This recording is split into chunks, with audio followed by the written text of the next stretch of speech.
Application of differentiation या फिर derivative के फॉर्म पे हम मल्टीपल सेशंस पे मल्टीपल चीज़ें जान चुके हैं। ये एक बड़ा इंपॉर्टेंट सेशन है जिसमें हम ये जान सकेंगे कि हमने हायर ऑर्डर डेरिवेटिव निकालना सीख लिया, ग्राफ को विजुलाइज करना और उसको अंडरस्टैंड करना with respect to the slope, tangent line, ये सारी चीज़ें जान ली हैं।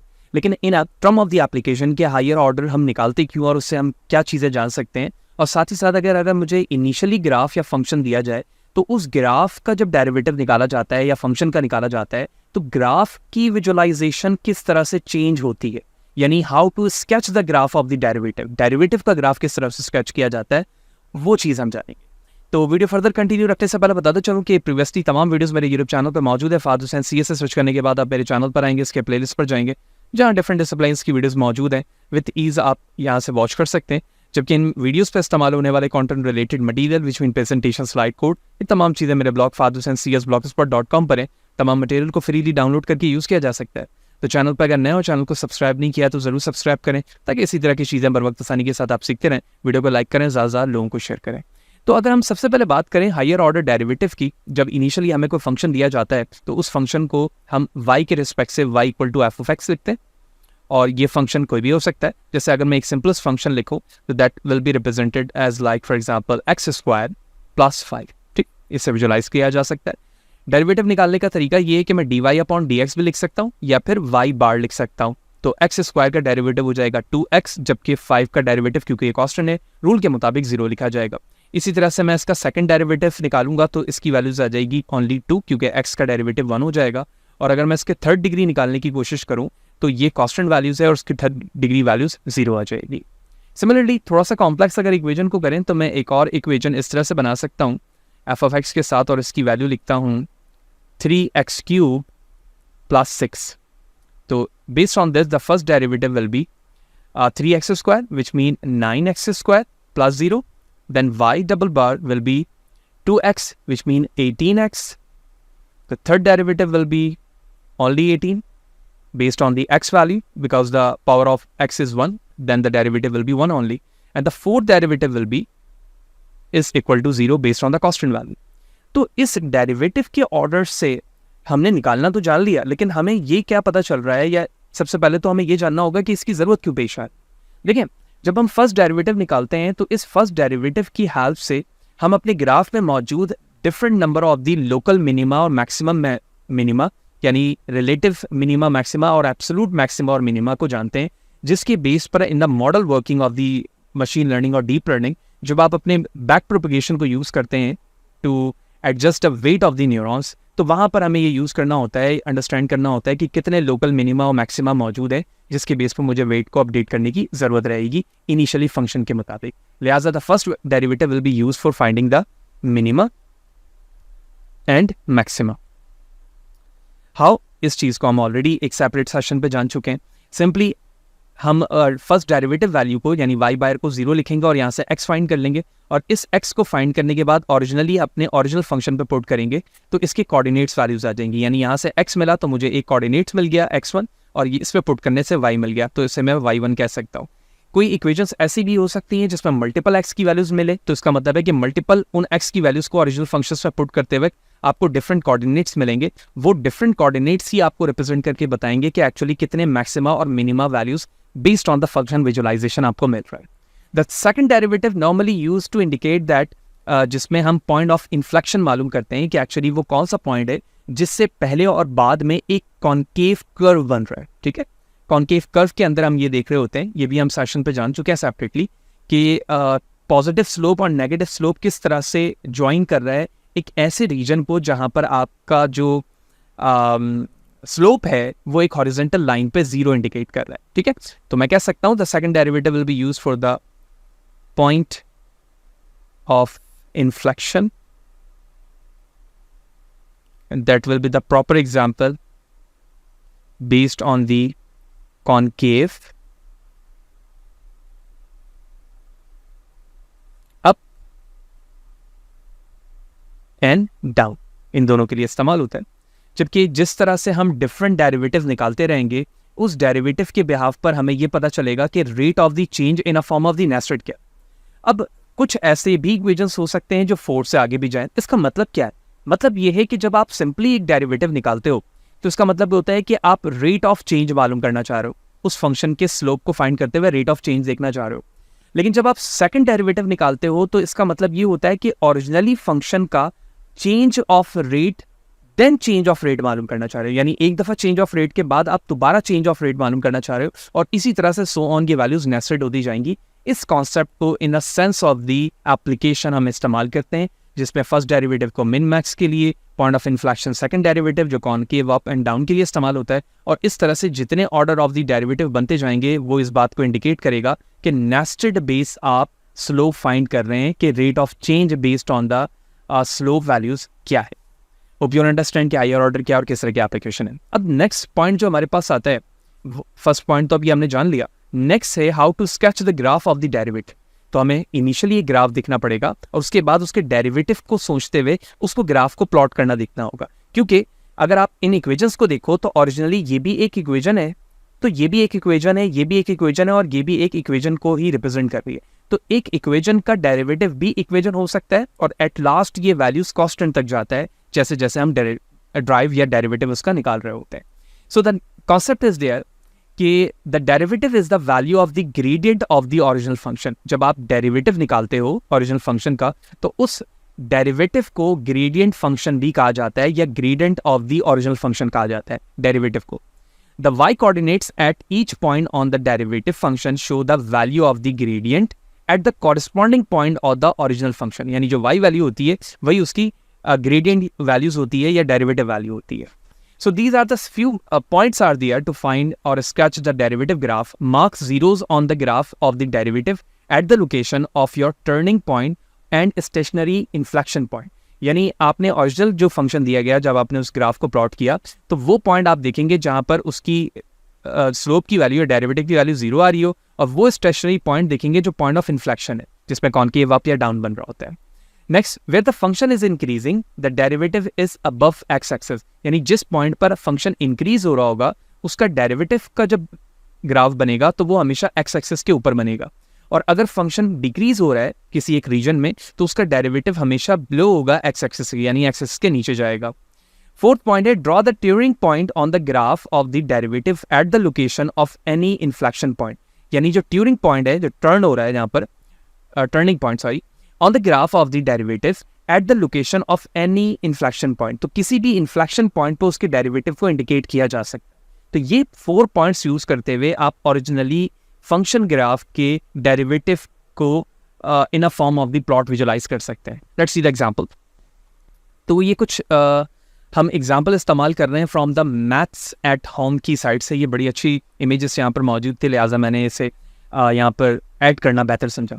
So the first here the original graph, इस ग्राफ को हम इस तरह से प्लॉट कर रहे हैं। ये एक्स एक्सिस एरिया है, ये जो ब्लैक लाइन है, जबकि हम इस तरह से इसका वाई एक्सिस भी प्लॉट कर लेते हैं। ठीक, तो ये करने के बाद अगर हम बगौर देखें तो ये वो रीजन है ये जिसमें आप अपने स्लोप की वैल्यू को डिक्रीज होता हुआ देख रहे हैं। ठीक है, यानी मैं कहता हूँ कि ये सबसे बड़ी वैल्यू डिक्रीज है, तो ये कम नेगेटिव नेगेटिव नेगेटिव नेगेटिव होते होते ये स्मॉलेस्ट नेगेटिव होगी, और इस पॉइंट पर होने के बाद यहाँ पर एक हॉरिजॉन्टल लाइन बनेगी। तो इसका मतलब ये है कि यहाँ स्लोप की वैल्यू 0 होगी, और पॉइंट नंबर 1 पर हमने यही देखा था कि जहाँ 0 है उसको हमने इंडिकेट करना है।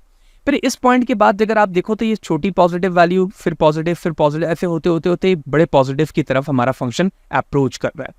तो बेस्ड ऑन दिस जैसे ही हमें वो पॉइंट मिला जहां पर इसकी वैल्यू 0 है, हम इसे अबव पॉइंट पे लाएंगे और इसे एक्स एक्सिस पे ड्रॉ कर देंगे, या इस पॉइंट को एक्स एक्सिस पे दिखा देंगे। ठीक है, एक्स एक्सिस पे दिखाने के लिए हमने यहाँ पॉइंट लिया और ये एक्स एक्सिस दिखा दिया। अब क्योंकि ये नेगेटिव रीजन है तो नेगेटिव को हमेशा एक्स एक्सिस के नीचे की तरफ बनाया जाता है। तो मैंने एक रेक्टेंगल बॉक्स इस तरह से ड्रॉ कर दिया जो ये रिप्रेजेंट कर रहा है कि ये जो पार्ट होगा, ये रीजन जो नेगेटिव का है, ये इस जगह पर आएगा। ठीक है, फिर इसी तरह ये जो ग्राफ का पार्ट था ये पॉजिटिव था, यानी यहाँ पर हम स्लोप की वैल्यू को इंक्रीज होता हुआ देख रहे हैं, लिहाजा इस रीजन को एक्सिस के ऊपर बनाया जाएगा। तो ये इसका ब्लॉक बनाने का मकसद सिर्फ ये है कि हमने डेफिनेशन के मुताबिक उसे अंडरस्टैंड कर लिया। अब क्योंकि ये एक नॉन लीनियर फॉर्मेट है और ये क्वाड्रेटिक फॉर्म पर इक्वेशंस होगी, तो यकीनी तौर पे जब इसका डेरिवेटिव लिया जाएगा तो डेरिवेटिव पे ये एक लीनियर फॉर्मेट बना लेगा, क्वाड्रेटिक से लीनियर पर आ जाएगा। और लीनियर पे आने का मतलब ये है कि ये एक स्ट्रेट लाइन बनाएगा। यही वजह है कि जब इस पॉइंट से आगे वाली वैल्यूज़ को जब मैं ड्रॉ करूँगा तो ये एक लाइन बनाएगी इस तरह से, और इस पार्ट की जब मैं डेरिवेटिव ड्रॉ करूँगा तो वो इस पॉइंट से नीचे की तरफ प्लॉट हो जाएगी। ठीक है, इस तरह से हमने ये जाना कि एक ओरिजिनली फंक्शन को जब डेरिवेटिव फॉर्म पर प्लॉट किया जाता है तो उन्हीं 4 पॉइंट्स को इस्तेमाल किया जाता है जो हमने देखा, और उसके बाद हमने इसको ड्रॉ कर लिया। So here is the sign, the gradient is negative, so the derivative is function is negative as well. The gradient is positive, so the derivative function is also positive. यानी अगर आपका ग्रेडियंट फंक्शन पार्ट जो है वो positive है तो उसका derivative भी पॉजिटिव आएगा, और नेगेटिव है तो नेगेटिव ही उसका डेरिवेटिव आएगा। यानी -3x² then +x plus 3x², तो प्लस वाले का प्लस डेरिवेटिव आएगा, माइनस का माइनस आएगा। द नेक्स्ट वन,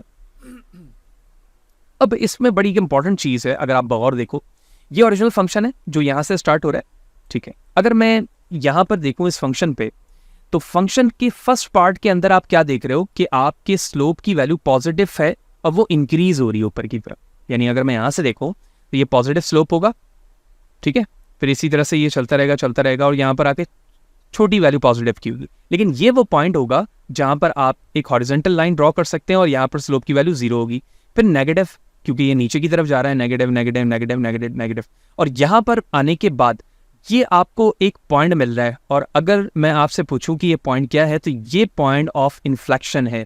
शॉर्ट में लिख रहा हूं, पॉइंट ऑफ इन्फ्लेक्शन हमें वो पॉइंट बताता है कि इससे पहले और बाद की जो रीजन है वो एक कर्व को प्लॉट कर रहे हैं। तो ये कॉन्केव अप हो जाएगा ये वाला एरिया, और ये कॉन्केव डाउन हो जाएगा। ठीक है, फिर उसके बाद मैं मजीद आगे चलूं तो मजीद भी नेगेटिव नेगेटिव नेगेटिव वैल्यूज हैं।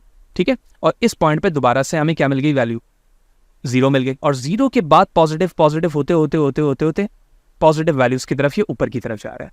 तो इनिशियली जब मुझे इस पॉइंट पर स्लोप की वैल्यू 0 मिली तो मैं डायरेक्टली इसे अपने एक्स एक्सिस पर प्लॉट कर लूंगा। ठीक है, फिर इसी तरह यहां पर भी ये वैल्यूज जो मिली वो स्लोप की वैल्यू 0 मिली, तो मैंने इसे भी एक्स एक्सिस पर प्लॉट कर लिया। ठीक है, 2 काम कर लिए। अब एक इंपॉर्टेंट चीज ये है कि जो पॉइंट ऑफ इन्फ्लेक्शन होता है, ठीक है, पॉइंट ऑफ इन्फ्लेक्शन के लिए अगर आप यहां देखो तो पॉइंट ऑफ इन्फ्लेक्शन के लिए इन्होंने ये कहा था कि draw turning point on the graph, यानी आपने टर्निंग पॉइंट ड्रॉ करनी है ग्राफ में of the derivative at the location of any inflection point. यानी किसी भी इन्फ्लेक्शन पॉइंट पे आप टर्निंग पॉइंट्स बनाएंगे अपने ग्राफ के डेरिवेटिव को रिप्रेजेंट करने के लिए। लिहाजा यही वजह है कि अगर आप सेकंड एग्जांपल पे देखो तो ये ऑलरेडी ही कहां पर मौजूद है, एक्स एक्सिस पे। लिहाजा अभी हम इस पॉइंट को नहीं समझते हैं, इस पॉइंट को थोड़ी देर के लिए आप इग्नोर करो, क्योंकि 2 इनिशियल स्टेप के बाद ये वाली चीज आपको समझना आपके लिए बहुत आसान हो जाएगा। भाई पॉइंट नंबर 1 और 2 के मुताबिक अगर स्लोप की वैल्यू पॉजिटिव होती है तो वो एक्स एक्सिस के ऊपर होती है, तो ये पॉजिटिव वैल्यूज है ये रीजन की, यानी ये पार्ट की, ये जो पार्ट है पॉजिटिव है, तो मैं ऊपर ब्लॉक्स बना सकता हूँ। ये देखो ऊपर ब्लॉक्स बना दिया, और ये वो वैल्यूज है ये जो मैंने यहाँ पर बना दी। ठीक है, सेकंड पॉइंट ये रहा, ये मैंने एक्स की वैल्यू यहाँ बना दी सर्कल। ये वैल्यू क्या है भाई, ये जो रीजन है इसके बाद वाला पॉजिटिव है। ठीक है, तो पॉजिटिव को ऊपर बनाऊंगा, ये लो ऊपर बना दिया। ठीक है, अब बारी रह गई इस पार्ट की, ये पार्ट। इस पार्ट के अंदर आप देखो तो ये वैल्यूज भी नेगेटिव है और ये भी नेगेटिव है, लिहाजा नेगेटिव वैल्यू एक्स एक्सिस के नीचे होगी। ठीक है, तो इस कर्व को और इस कर्व को अगर मैं नीचे की तरफ लाऊं तो क्या ये इस तरह से बन जाएगा, यूं और यूं, जबकि ये जो पॉइंट ऑफ इन्फ्लेक्शन है वो इसके साथ ही बिल्कुल नीचे की तरफ आ जाएगी। ठीक है, यहाँ पर, और पॉइंट ऑफ इन्फ्लेक्शन को मैं इसलिए नीचे लेकर आया हूँ क्योंकि जब नेगेटिव का स्लोप निकाला गया और उसके नीचे जो नेगेटिव स्लोप मौजूद है तो नेगेटिव का स्लोप नेगेटिव ही होगा, यही वजह है कि वो नीचे की तरफ आ गया। ठीक है, तो पॉइंट ऑफ इन्फ्लेक्शन को हम स्लोप के फॉर्म पर कंसीडर नहीं करते, बल्कि पॉइंट ऑफ इन्फ्लेक्शन को पॉइंट ऑफ इन्फ्लेक्शन के बेस पे ही कंसीडर किया जाएगा कि जो स्लोप की वैल्यूज है उसी के बिहाफ पर उसकी वैल्यूज ही ड्रॉ होगी जैसे यहाँ पे दी गई है। तो अब यहाँ पर इस फंक्शन की कोई भी वैल्यूज होगी जिसे हम y ऑफ x से रिप्रेजेंट कर रहे हैं, तो अब ये y bar of x bar से रिप्रेजेंट हो रहा है। That's all about the how to sketch the graph of the derivative. ठीक है, same definition for the second derivative के लिए जाएगी एंड सो ऑन होगी। अब 2 एग्जाम्पल के बाद हमें यह समझ में आया कि अगर मुझे इनिशियली कोई लीनियर ग्राफ दिया जाएगा तो उस लीनियर ग्राफ का जब डेरिवेटिव निकाला जाता है तो वो हॉरिजॉन्टल लाइन आती है। हॉरिजॉन्टल लाइन का मतलब ये है कि कांस्टेंट वैल्यू आती है, कांस्टेंट वैल्यू आती, यानी अगर ये एक लीनियर लाइन है, यानी ये 12x है for example, just for the sake of understanding, तो 12x का डेरिवेटिव क्या होगा, 12, तो 12 एक कांस्टेंट वैल्यू होगी, तो ये एक हॉरिजॉन्टल लाइन बनाएगी। ठीक है, द नेक्स्ट वन क्वाड्रेटिक, ये क्वाड्रेटिक इक्वेशन है, तो क्वाड्रेटिक जाहिर सी बात है अगर 2x² के साथ है तो इसकी जो वैल्यूज आएगी, यानी अगर मैं लिख रहा हूँ 2x² तो डेरिवेटिव इसके क्या वैल्यू आ जाएगी 4x, तो 4x का मतलब है लीनियर, ये देखो लीनियर लाइन स्ट्रेट बनी हुई है, एक लीनियर हो गए। क्यूबिक थर्ड ऑर्डर डिग्री के साथ होगी, थर्ड ऑर्डर डिग्री को जब आप सॉल्व करेंगे तो ये किस में चला जाएगा, क्वाड्रेटिक में, ये देखो क्वाड्रेटिक बना हुआ है और ऑलरेडी क्वाड्रेटिक है, ठीक है। तो इस बेस पर हमारे पास मल्टीपल सेंस आ रहे हैं, ये देखो एक पॉइंट ये रहा, एक पॉइंट ये रहा, तो लिहाजा अब ये क्यूबिक में कन्वर्ट हो जाएगा, यानी फोर्थ ऑर्डर पे अगर जा रहा है तो ये क्यूबिक पे आ जाएगा और इस तरह से प्लॉट होगा। तो इसका मतलब ये हुआ कि इनिशियली स्टार्टिंग एक्स की वैल्यूज को देखते हुए हमें अंडरस्टैंड करना होगा कि विजुअलाइजेशन पर किस तरह से चीज़ें विजुअलाइज होंगी in a form of this sense, ताकि हम किसी फंक्शन को देखते हुए ये बता सकें कि इस फंक्शन का ओरिजिनली फंक्शन क्या होगा in a form of the original, और ओरिजिनल फंक्शन का डेरिवेटिव बेस प्लॉट ग्राफ क्या हो सकेगा। होप यू अंडरस्टैंड कि ये कॉन्सेप्शनल व्यू क्या है।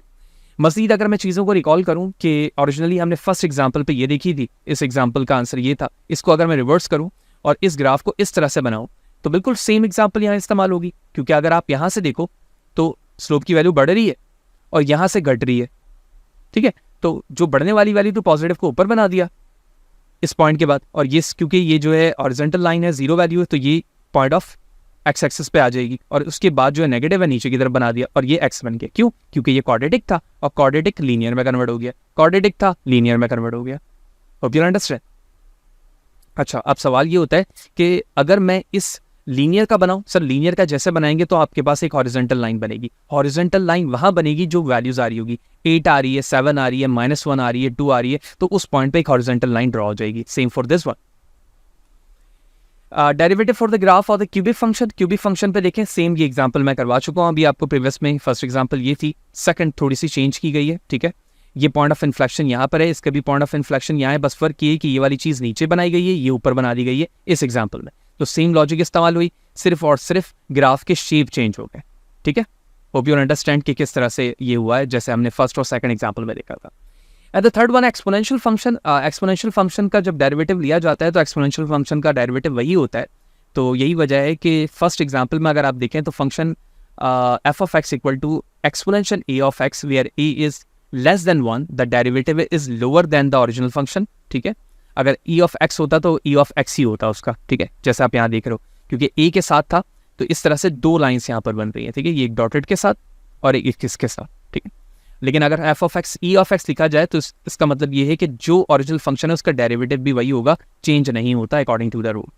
इसी तरह से अगर मैं इस एग्जाम्पल को a लेस देन के बजाय ग्रेटर देन लूँ तो अब देखो ये ओरिजिनल फंक्शन है, ये जो जा रहा है, और डॉटेड वो है जो a की वैल्यूज पर डेरिवेट होकर बन रहा होगा, ठीक है। यानी यहाँ कांस्टेंट वैल्यूज होगी a की, वो a पहले आ जाएगी और उसके बाद a से एक वैल्यू सब्ट्रैक्ट करती जाएगी, ठीक है। तो ये भी एक रूल है जो डेरिवेटिव को स्केच करने पे या ड्रॉ करने के लिए इस्तेमाल किया जा रहा होता है। इसी तरह से सेकंड ऑर्डर या सेकंड डेरिवेटिव को अगर आप देखें तो ये ओरिजिनल फंक्शन है और इस ओरिजिनल फंक्शन का सेकंड डेरिवेटिव फंक्शन बनाया जा रहा है, फर्स्ट नहीं बनाया जा रहा है, सेकंड बनाया जा रहा है। पॉइंट समझते हैं। At all the point of the inflection mark point on the x axis, ठीक है, whenever the curvature is concave up the second derivative is positive, यानी कहीं पर अगर concave up है तो उसका second derivative हमेशा positive आएगा। concave up का क्या मतलब है, ऊपर की तरफ कर्व बनी जो होती है। whenever the curvature is a concave down, यानी concave नीचे की तरफ है तो उसका second derivative हमेशा क्या होगा, नेगेटिव होगा, ठीक है, समझते हैं भाई। अगर आप इस प्लॉट के ओरिजिनल फंक्शन को देखें तो यहां से ये जो पार्ट है ये स्लोप की वैल्यू है, ठीक है, ठीक है। इस स्लोप पे यहाँ पर पॉइंट वैल्यूज हमारी क्या है, 0 है, ठीक है। फिर इसी तरह से ये वैल्यू जा रहे हैं, ये फंक्शन हमें कर्वेचर मिल रहा है, विच मीन ये वो पॉइंट ऑफ इन्फ्लेक्शन है, फिर ये एक पॉइंट ऑफ इन्फ्लेक्शन है एंड सो ऑन, ठीक है, ये भी एक पॉइंट हो सकता है। लेकिन अभी हमने यहाँ पर देखा कि अगर कॉन्केव अप है तो उसका सेकंड डेरिवेटिव क्या होगा, पॉजिटिव होगा, क्योंकि ये पार्ट कॉन्केव क्या है, ये कॉन्केव है और इसी तरह ये भी कॉन्केव है और ये भी कॉन्केव है, तो ये कॉन्केव अप है, तो लिहाजा इसका फंक्शन जब डेरिवेटिव निकाला जाएगा वो भी क्या होगा, पॉजिटिव ही होगा। लिहाजा बेस्ड ऑन दिस कंडीशन इस पॉइंट से पहले के जो रीजन्स थे, ये वाले पार्ट, इस कंप्लीट को पॉजिटिव कंसीडर करके ऊपर बनाया गया, ठीक है। इसी तरह इस पार्ट को भी पॉजिटिव कंसीडर करके ऊपर बनाया गया। अच्छा, अब सवाल ये हो सकता है कि इस कर्वेचर की लाइन जो वो छोटी क्यों है। देखो, ये सिर्फ पॉइंट इन्फ्लेक्शन समझाने के लिए और ड्रॉ करने के लिए इसकी लेंथ आगे की तरफ मजीद कंटिन्यू हो सकती है, ठीक है। उसके बाद ये वो पॉइंट है जो कर्व का है, पॉइंट ऑफ इन्फ्लेक्शन के साथ, लिहाजा ये ऊपर की तरफ है, और जब सेकंड डेरिवेटिव निकाला जाएगा तो ये नीचे आ जाएगा, कर्व की लाइन एक्स एक्सिस को टच करेगी। ये देखो कर्व बन गया और ये नीचे की तरफ।